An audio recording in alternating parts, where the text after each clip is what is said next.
నేను ఇంతకుముందు మా ఊరు సంత మార్కెట్‌లో వెజిటబుల్ ప్రైసెస్ చాలా ఎక్కువగా ఉన్నాయి అని చెప్పి వీడియో చేస్తే, ఆ వీడియో కింద కొంతమందేమో ఇంట్లోనే గ్రో చేసుకోవచ్చు కదా అని చెప్పారు. ఇంకొంతమందేమో వెజిటబుల్స్ ఫ్రిడ్జ్‌లో పెట్టడానికి ముందే వాష్ చేసుకోవాలి అని చెప్పారనమాట. వెజిటబుల్స్ ఫ్రిడ్జ్‌లో పెట్టడానికి ముందే వాష్ చేసుకుంటే త్వరగా పాడైపోతాయి.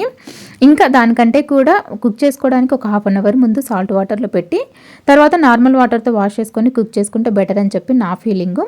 ఇంకా ఇంట్లోనే గ్రో చేసుకోవచ్చు కదా అంటే, గార్డెనింగ్ అంటే నిజంగా నాకు చాలా ఇష్టం అండి. ముందు ఇంట్లో అయితే గ్రో చేసేదాన్ని.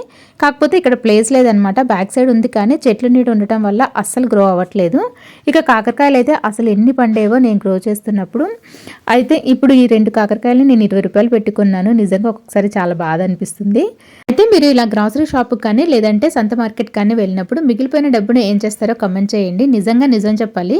నేనైతే మాత్రం మా హస్బెండ్‌కి అసలుకే ఇవ్వననమాట. మిగిలింది అని చెప్తాను కానీ అది మాత్రం డబ్బులు ఇవ్వను. నా హుండీలోనే వేసుకుంటాను. ఎప్పుడైనా ఎమర్జెన్సీకి అయితే వాడుతూ ఉంటాను.